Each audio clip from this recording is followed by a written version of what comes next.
اللہ تبارک و تعالیٰ فرما رہے ہیں کہ اب آباء و اجداد کا ذکر کرنے کے بجائے اللہ تعالیٰ کا ذکر کرو، اور آباء و اجداد اگر وہ مسلمان تھے تو ان کے حق میں بھی فائدہ مند یہی ہوگا کہ ان کی تعریف کرنے سے تو ان کو کچھ حاصل نہیں ہوگا، اور حاصل اگر ہوگا تو وہ اس بات سے ہوگا کہ تم اللہ کا ذکر کرو اور ان کے حق میں دعا کرو۔ تو اللہ تعالیٰ کا ذکر کرو اس طرح جیسے تم اپنے آباء و اجداد کا ذکر کیا کرتے تھے، وہ اشد ذکرہ، یا اس سے بھی زیادہ ذکر کرو۔ پھر اللہ تعالیٰ نے ایک اہم حقیقت کی طرف آگے متوجہ فرمایا، ذکر جب کرتا ہے بندہ تو پھر دعا بھی کرتا ہے اللہ تعالیٰ سے، اور دعا بھی بہت بڑی عظیم عبادت ہے اور خود انسان کے لیے دنیا و آخرت کی کامیابی کا ذریعہ ہے۔ لیکن آگے پھر دعا کا ایک طریقہ سکھایا اللہ تعالیٰ نے۔ تو پہلے یہ فرمایا فَمِنَ النَّاسِ مَن يَقُولُ، اب بعض لوگ تو وہ ہیں جو یہ کہتے ہیں کہ ربنا آتنا فی الدنیا، کیا ہے ہمارے پروردگار ہمیں دنیا میں بھلائی عطا فرما، بس یہ کہتے ہیں، وَمَا لَهُ فِي الْآخِرَةِ مِنْ خَلَاقٍ، اور آخرت میں ان کا کوئی حصہ نہیں ہوتا۔ اشارہ کیا جا رہا ہے اس بات کی طرف کہ بعض لوگ ایسے ہیں کہ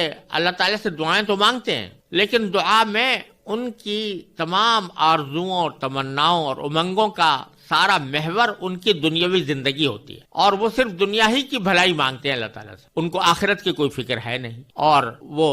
آخرت سے غافل ہے، اور صرف اتنا کہتے ہیں کہ یا اللہ ہمیں دنیا کے اندر اچھائی عطا فرما۔ لیکن فرمایا وَمِنْهُم مَن يَقُولُ، اور ان میں سے کچھ ایسے ہیں جو یہ کہتے ہیں کہ ربنا آتنا فی الدنیا حسنہ وفی الآخرۃ حسنہ، کہ اے ہمارے پروردگار ہمیں دنیا میں بھی بھلائی عطا فرما اور آخرت میں بھی بھلائی عطا فرما، وقنا عذاب النار، اور ہمیں دوزخ سے بچا لے۔ یہاں ارشاد یہ فرمایا کہ صرف دنیا کی راحتوں، لذتوں اور دنیا کے مقاصد ہی کے لیے اللہ تعالیٰ سے دعا کرتے رہنا اور آخرت کے بارے میں کچھ فکر نہ کرنا، یہ ایک مومن کا شیوا نہیں ہو سکتا۔ یہ کافر لوگ ہوتے ہیں جن کو جو سمجھتے ہیں کہ نہیں اللہ حیاتنا الدنیا نموت و نحیا، بس ہماری زندگی تو بس دنیائی والی ہے، اسی میں ہم جیتے ہیں، اسی میں ہم مرتے ہیں۔ تو وہ تو بے شک اگر یہ کام کریں کہ چونکہ ان کے ذہن میں کوئی تصور نہیں ہے آخرت کا، اس واسطے وہ صرف دنیا ہی کو اپنا مقصد بنائے ہوئے ہیں، اسی کی بھلائی مانگتے ہیں۔ لیکن ایک مومن جس کا یہ ایمان ہے کہ اس دنیا کے بعد ایک دوسری زندگی آنے والی ہے،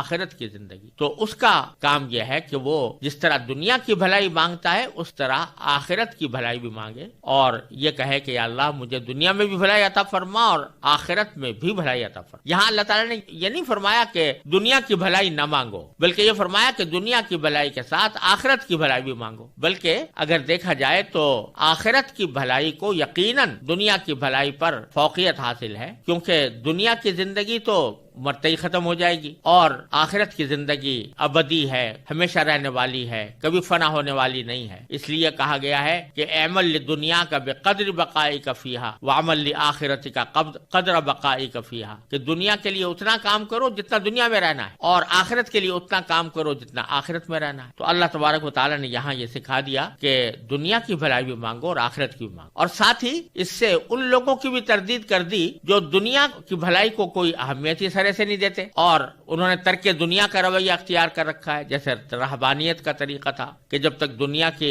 راحتیں اور دنیا کے اسباب کو ترک کر کے آدمی جنگل میں بیٹھ کے اللہ تعالیٰ کے لیے وقف نہ ہو جائے، اس وقت تک وہ اللہ کا قرب حاصل نہیں کر سکتا۔ ان کی بھی تردید کر دی کہ نہیں، یہ طریقہ بھی غلط ہے، دنیا بھی اللہ تعالیٰ ہی کی بنائی ہوئی ہے، اور اس میں اللہ تعالیٰ نے دنیا برتنے کے لیے تمہیں بھیجا ہے، دنیا کی چیزیں تمہارے لیے پیدا کی گئی ہے، اور اس کی بھلائی مانگنا کوئی بری بات نہیں، یقیناً اس کی بھلائی مانگو، لیکن آخرت کو فراموش نہ کرو۔ جیسا کہ سورہ قصص میں اللہ تعالیٰ نے قارون سے خطاب کرتے ہوئے فرمایا کہ اپنا دنیا کا حصہ مت بھولو، ولا تنس نصیبک من الدنیا، یہ فرمایا، لیکن ساتھ ساتھ یہ فرمایا کہ آخرت کو بھی فراموش نہ کرو۔ تو اسی طریقے سے اللہ تبارک و تعالیٰ نے یہاں یہ تاکید فرمائی کہ جب وہاں دعائیں مانگو تو آخرت کے لیے بھی مانگو اور دنیا کے لیے بھی مانگو۔ پھر فرمایا کہ اولئک لہم نصیب مما کسبوا، جو لوگ اس طرح دعا کرتے ہیں کہ دنیا کی بھلائی بھی مانگتے ہیں اور آخرت کی بھلائی بھی مانگتے ہیں، ان کو اپنے اعمال کی کمائی کا حصہ ملے گا، یعنی ثواب ملے گا۔ اور